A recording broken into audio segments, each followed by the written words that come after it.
सभी को नमस्कार। हम हिंदी व्याकरण में पढ़ रहे थे वर्ण विचार। वर्ण विचार वर्णों को हमने दो भागों में बांटा था। एक भाग तो था स्वर और दूसरा था व्यंजन।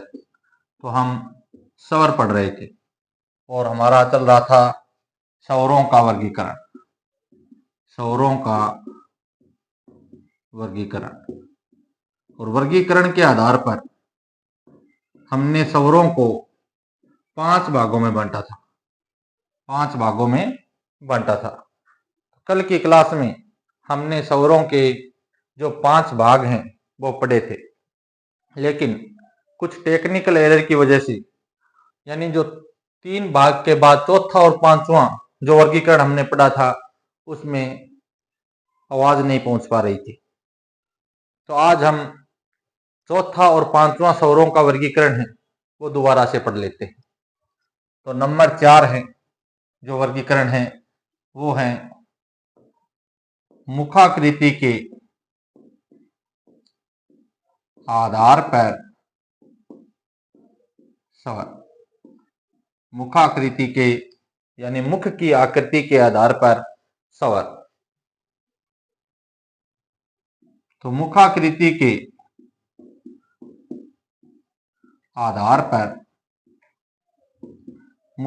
के आधार पर स्वरों को 4 भागों में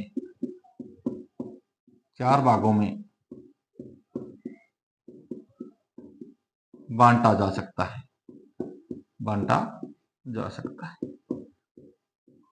मुखाकृति के आधार पर स्वरों को 4 भागों में बांटा जा सकता है। यानी जो ये 11 स्वर जो हमने पढ़े थे, ए, आ, ई, उ, री, ए, आई, ओ और औ। इन स्वरों को मुखाकृति के आधार पर 4 भागों में बांटा जा सकता है। 4 भाग कौन कौन से? संवृत स्वर, नंबर 2 अर्धसंवृत स्वर, नंबर 3 विवरित स्वर और नंबर 4 अर्धविवरित स्वर। अर्धविवरित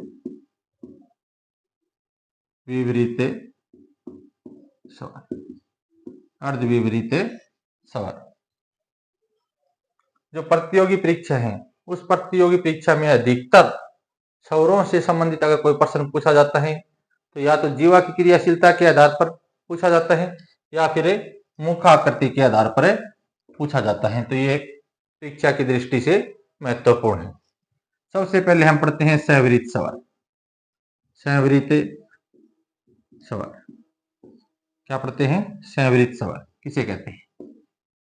जिन स्वरों का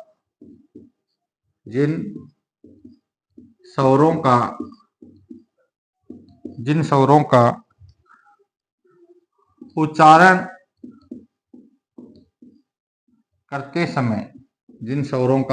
करते समय कम मुख खुलता है।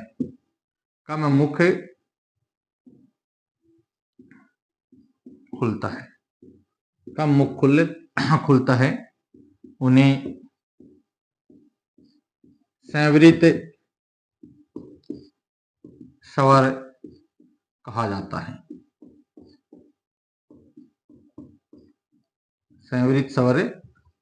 है। जिन स्वरों का उच्चारण करते समय कम मुख खुलता है उन्हें संवृत स्वर कहा जाता है। तो ये 11 जो स्वर हैं इनका आप उच्चारण करके देख सकते हैं कि जब इनका उच्चारण करेंगे तो मुख है वो सबसे कम, यानी किन स्वरों का उच्चारण करते समय खुलेगा? ए, आ, ई, ई, यानी ई और ई का उच्चारण करेंगे तो मुख कम खुलेगा। उ, ऊ, इनका उच्चारण करेंगे तो भी मुख क्या है, कम खुलेगा। री, ऐ, ए, औ, औ, औ। तो ये चार जो स्वर हैं, छोटी, बड़ी, छोटा ऊ और बड़ा ऊ, कौन कौन से? छोटी, बड़ी, छोटा ऊ और बड़ा ऊ। इनका जब हम उच्चारण करते हैं तो हमारा मुख है वो कम खुलता है। तो पूछ लिया जाए कि संवरित स्वरों की संख्या कितनी है, तो संवरित स्वरों की संख्या है वो कितनी है? 4 है। अब देखिए अर्ध संवरित स्वर। अर्ध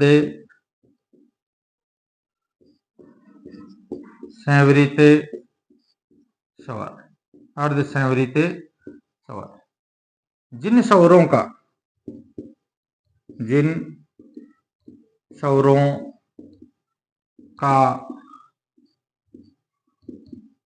उच्चारण करते समय, जिन स्वरों का उच्चारण करते समय मुख संवरित स्वरों के उच्चारण की अपेक्षा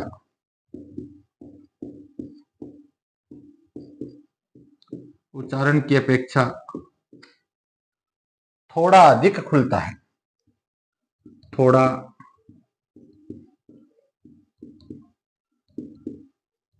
अधिक खुलता है, थोड़ा अधिक खुलता है।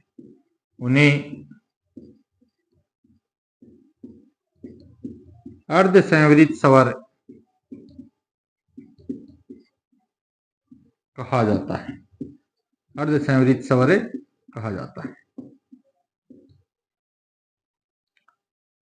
यानी ये जो 4 संवरित स्वर थे, इनकी तुलना में थोड़ा सा मुंह है, जिन अधिक खुलेगा तो उन स्वरों को हम क्या कहेंगे? अर्ध संवरित स्वर कहेंगे। और अर्ध संवरित स्वर कौन कौन से हैं? उच्चारण करिए, देखिए। ए, आ, ई, उ, री, ऐ, एक तो ऐ, औ, एक औ, औ। ये 2 स्वर ऐसे हैं, ऐ और औ, जिनका उच्चारण करते समय इनकी अपेक्षा यानी संवरित स्वरों की अपेक्षा थोड़ा सा अधिक मुंह खुलता है। तो ये क्या कहलाते हैं? अर्ध संवरित स्वर कहलाते हैं। और इनकी संख्या पूछ ली जाए तो स्वरों में इनकी संख्या कितनी? 2। अब देखिए विपरीत स्वर। विपरीत स्वर, जिन स्वरों का उच्चारण करते समय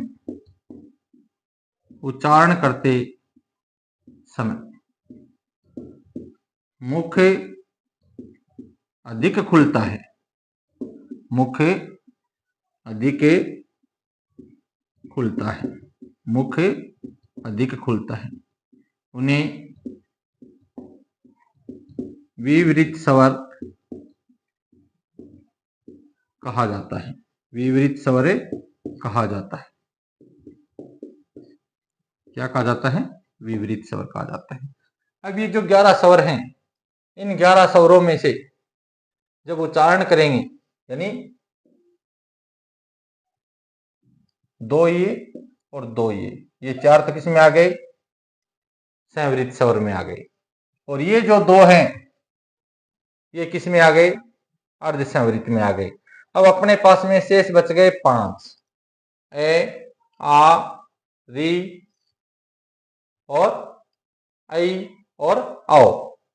तो इनका जब उच्चारण करते हैं तो इनका उच्चारण करते समय सबसे अधिक जो मुंह खुलता है वो खुलता है आ के उच्चारण में। किसके उच्चारण में? आ के उच्चारण में। तो आ क्या है? विवरित स्वर है। आ एक ऐसा मात्र स्वर है जिसका उच्चारण करते समय मुख है वो अधिक खुल रहा है। और सीधा पूछ लिया जाए कि विवरित स्वरों की संख्या कितनी है, तो विवरित स्वरों की संख्या है वो कितनी है? एक है। एक मात्र आ है वो क्या है? विवरित स्वर है।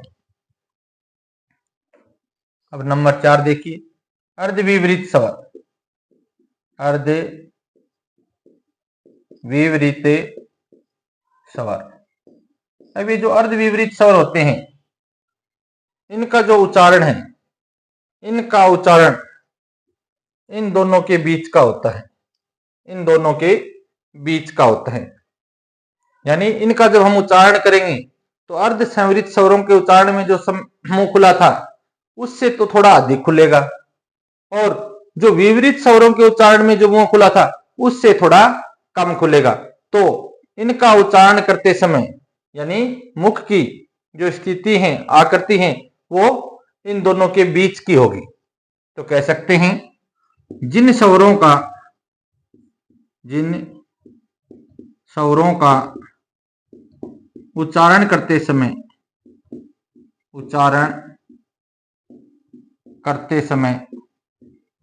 जिन स्वरों का उच्चारण करते समय मुख अर्ध संवरित स्वरों के उच्चारण की अपेक्षा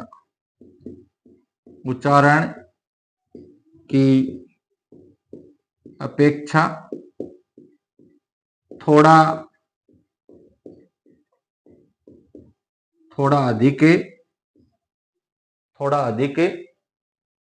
खुलता है। थोड़ा अधिक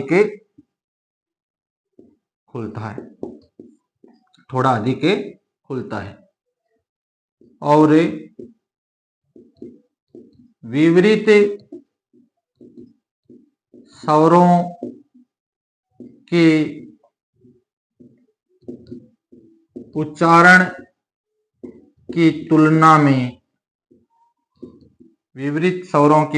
की तुलना में थोड़ा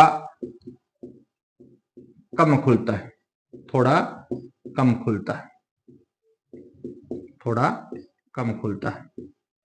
उन्हें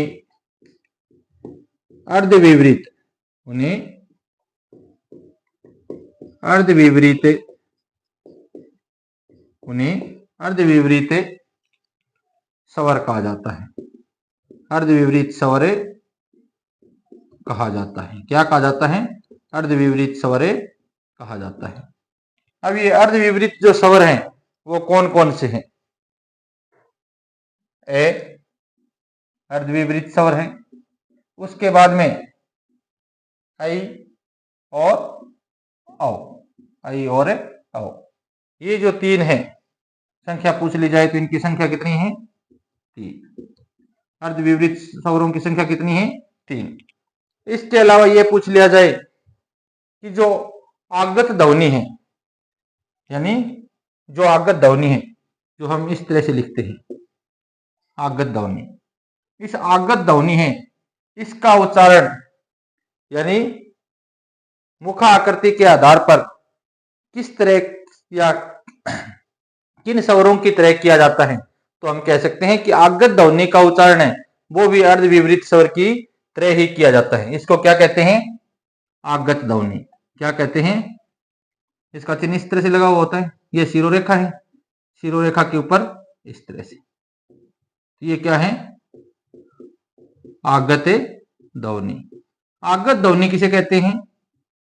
जो ध्वनि विदेशी भाषा से आई हो, जो ध्वनि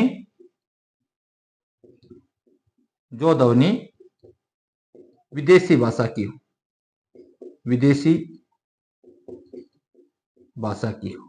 कौन सी भाषा की? विदेशी भाषा की हो। यानी जो ध्वनि मूल रूप से हिंदी भाषा की ध्वनि नहीं है, किसकी है? विदेशी भाषा की।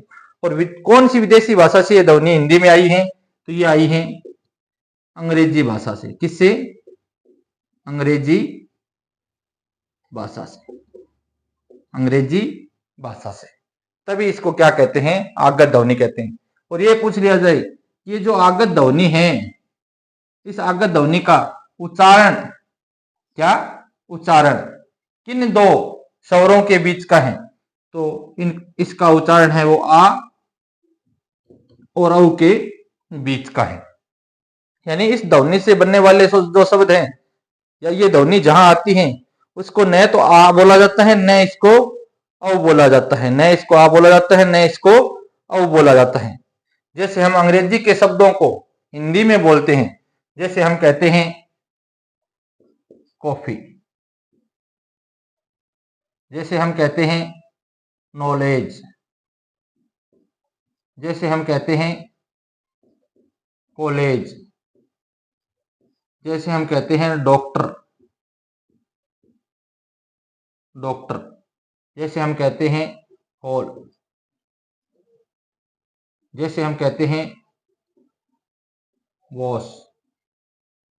ये जो ध्वनियां हैं, यानी ये ऊपर जो निशान लगा हुआ है आगत ध्वनि का, इसका जो उच्चारण है वो किन दो ध्वनियों के बीच का है, आ और औ के बीच का है। अब इसको हम कॉलेज भी नहीं कहते हैं, कॉलेज भी नहीं कहते हैं, और इसको हम कॉलेज भी नहीं कहते हैं। क्या कहते हैं, कॉलेज। यानी और आ औ के बीच की ध्वनि के रूप में इसका उच्चारण हमें करते हैं। तो ये क्या है, एक आगत ध्वनि है। और ये आगत ध्वनि विदेशी भाषा की ध्वनि है। और कौन सी भाषा की है, अंग्रेजी की। और अंग्रेजी भाषा से किस में आ चुकी है, अबे हिंदी में आ चुकी है।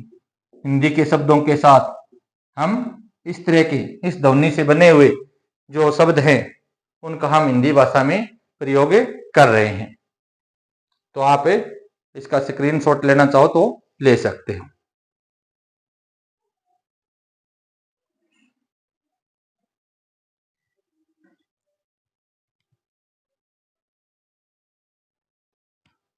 तो हमने स्वरों का जो 4 तरह का वर्गीकरण था वो हम पढ़ चुके हैं। सबसे पहले हमने पढ़ा था कि स्वरों का उच्चारण करने में लगने वाले समय के आधार पर कह सकते हैं, मात्रा काल के आधार पर कह सकते हैं। तो हमने स्वरों को 2 भागों में बांटा था, ह्रस्व स्वर और दीर्घ स्वर। दूसरा जो वर्गीकरण था वो हमने किया था ओष्ठाकृति के आधार पर। ओष्ठाकृति के आधार पर हमने स्वरों को 2 भागों में बांटा था, वृत्ताकार स्वर और अवृत्ताकार स्वर। तीसरा जो वर्गीकरण था वो हमने किया था, जो हमारी जीव है, जो जीवा है, उस जीवा की क्रियाशीलता के आधार पर। तो जीवा की क्रियाशीलता के आधार पर हमने स्वरों को 3 भागों में बांटा था, अगर स्वर, मध्य स्वर और पश्च स्वर। अगर स्वर, मध्य स्वर और पश्च स्वर। चौथा जो वर्गीकरण हमने किया वो किया था मुखाकृति के आधार पर। और मुखाकृति के आधार पर हमने स्वरों को 4 भागों में बांटा था, संवृत स्वर, अर्धसंवृत स्वर, विवृत स्वर और अर्धविवृत स्वर। अब पांचवा जो वर्गीकरण है, पांचवा जो स्वरों का वर्गीकरण है वो है उच्चारण के आधार पर। उच्चारण के आधार पर, उच्चारण के आधार पर, उच्चारण के आधार पर। तो उच्चारण के आधार पर, उच्चारण के आधार पर स्वर 2 प्रकार के होते हैं, 2 प्रकार के होते हैं, 2 प्रकार के होते हैं। 2 प्रकार के कौन कौन से होते हैं? नंबर 1 अनुनासिक स्वर, अनुनासिक, अनुनासिक स्वर। और दूसरा जो प्रकार है वो है निर्नुनासिक, निर्नुनासिक स्वर। कौन सा? निर्नुनासिक स्वर। तो सबसे पहले हम पढ़ते हैं अनुनासिक स्वर। अनुनासिक स्वर। सबसे पहले हम पढ़ते हैं अनुनासिक स्वर। जिन स्वरों का उच्चारण करते समय, जिन स्वरों का उच्चारण करते समय हवा कह सकते हैं, वायु कह सकते हैं। जिन स्वरों का उच्चारण करते समय हवा मुख के साथ साथ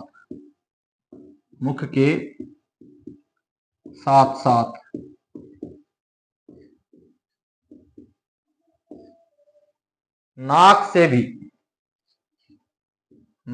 भी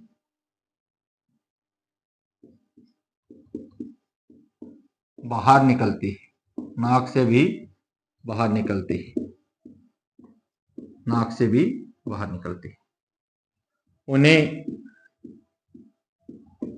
अनुनासिक स्वर कहा जाता है।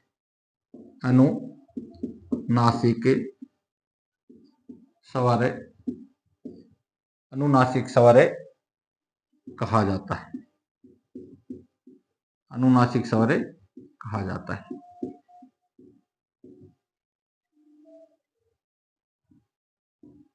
इनको शिरोरेखा जो ऊपर के अक्षरों के ऊपर जो लाइन खींची जा रही है, इसको कहते हैं शिरोरेखा। इनको शिरोरेखा के ऊपर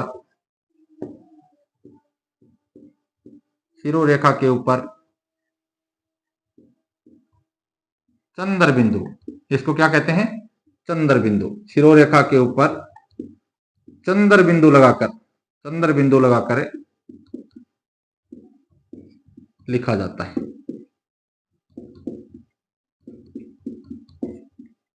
चंद्र बिंदु लगाकर लिखा जाता है। यानी जिन स्वरों का उच्चारण करते समय हमारे फेफड़ों से उठने वाली जो हवा है वो मुख के साथ साथ नाक से भी बाहर निकलती है, तो उन स्वरों को हम क्या कहेंगे?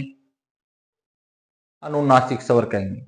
और अनुनासिक स्वरों को जब इनको लिखा जाता है तो शिरोरेखा के ऊपर, स्वरों के ऊपर क्या लगा दिया जाता है? चंद्र बिंदु लगा दिया जाता है। तो ये पूछ लिया जाए कि हिंदी वर्णमाला में अनुनासिक स्वरों की संख्या कितनी है? अनुनासिक स्वरों की मूल रूप से संख्या कितनी है? कितने स्वर ऐसे हैं जो मूल रूप से अनुनासिक हैं? तो हमारा उत्तर होगा कि इनमें से कोई भी ऐसा स्वर नहीं है जो अनुनासिक हो। सारे के सारे 11 के 11 जो स्वर हैं वो निर्नुनासिक हैं, लेकिन इनको अनुनासिक बनाया जा सकता है, इनको अनुनासिक बनाया जा सकता है। जैसे ए स्वर है, ए का उच्चारण करते हैं तो जो फेफड़ों से उठने वाली हवा है वो क्या है? सीधी मुख से बाहर निकलती है। लेकिन जब इसमें अनुनासिकता लाई जाएगी, जब इसके ऊपर चंद्र बिंदु लगाया जाएगा तो अब इसका उच्चारण करेंगे तो ये ए न रहकर ए हो गया। और ए जब बोला जाएगा तो फेफड़ों से उठने वाली हवा है वो मुख और नाक दोनों से बाहर निकलेगी। इस तरह से जितने भी स्वर हैं 11 के 11, उनमें अनुनासिकता लाई जा सकती है, उनमें अनुनासिकता लाई जा सकती है। अब एक बात ये समझने वाली है कि इनके ऊपर तो चंद्र बिंदु लगाए गए, इसके ऊपर बिंदु लगाया गया है। ऐसा क्यों? कि जब शिरोरेखा के ऊपर कोई मात्रा निकली हुई हो, शिरोरेखा के ऊपर कोई मात्रा निकली हुई हो, तो वहां चंद्र बिंदु न लगाकर बिंदु लगाया जाता है। यानी मानक वर्तनी में यह नियम है कि जब शिरोरेखा के ऊपर कोई मात्रा लगाई जाए या ऊपर निकली हुई हो तो वहां चंद्र बिंदु न लगाकर क्या लगा दिया जाए? बिंदु लगा दिया जाए। तो इस तरह से जितने भी 11 स्वर हैं उनमें अनुनासिकता लाई जा सकती है। ये अनुनासिकता कब लाने की जरूरत पड़ती है? जब हम एक वचन से बहुवचन बनाने की प्रक्रिया को पूर्ण करते हैं। जैसे नदी शब्द है, एक वचन है। नदी से जब हम बोलेंगे नदियां, तो नदियां शब्द क्या है? बहुवचन है। जैसे हम कहते हैं लकड़ी, एक वचन है, लेकिन बहुवचन बनाना हो तो हम कहेंगे लकड़ियां, यानी अनुनासिकता लाई जाएगी, वहां होती नहीं है। अपने आप में मूल रूप से कोई भी स्वर है वो अनुनासिक नहीं है, लेकिन इनमें अनुनासिकता लाई जाती है। अब देखिए निर्नुनासिक स्वर। निर्नुनासिक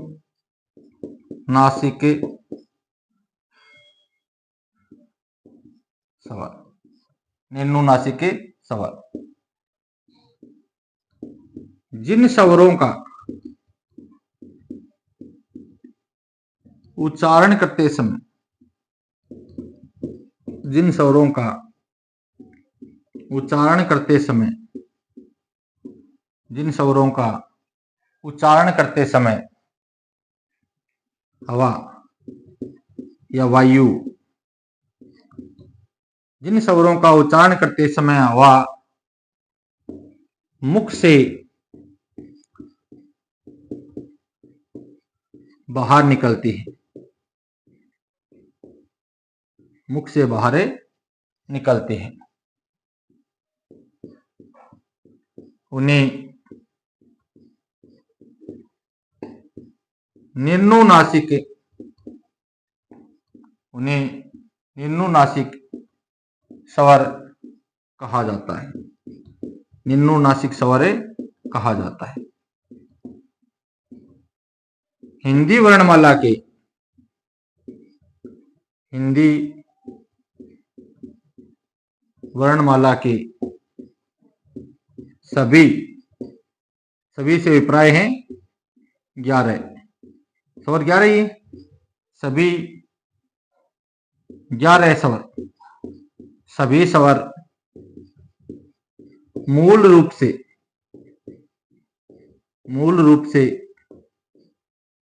सभी स्वर मूल रूप से निर्नुनासिक होते हैं। क्या होते हैं? निर्नुनासिक होते हैं। और ये पूछ लिया जाए कि हिंदी वर्णमाला में निर्नुनासिक स्वरों की संख्या कितनी है, तो ये जो 11 के 11 स्वर हैं, ए, आ, छोटी ई, बड़ी ई, छोटा ऊ, बड़ा ऊ, री, आई, ए, औ और आओ, ये 11 के 11 जो स्वर हैं ये मूल रूप से क्या है? निर्नुनासिक है। तो निर्नुनासिक स्वरों की संख्या पूछ ली जाए कि मूल रूप से हिंदी वर्णमाला में निर्नुनासिक स्वर कितने हैं, तो निर्नुनासिक स्वर कितने हैं? 11 है। और ये पूछ लिया जाए कि हिंदी वर्णमाला में कुल स्वरों की संख्या कितनी है, तो कितनी है? 11 है। अगर आप चाहो तो इसका स्क्रीनशॉट ले सकते हो। ये हमारा जो स्वरों से संबंधित जो वर्गीकरण था वो आज पूर्ण हो चुका है। और कल की जो क्लास होगी, कल की क्लास में हम वर्ण का जो दूसरा हमने भाग किया था व्यंजन, वो व्यंजन पढ़ेंगे।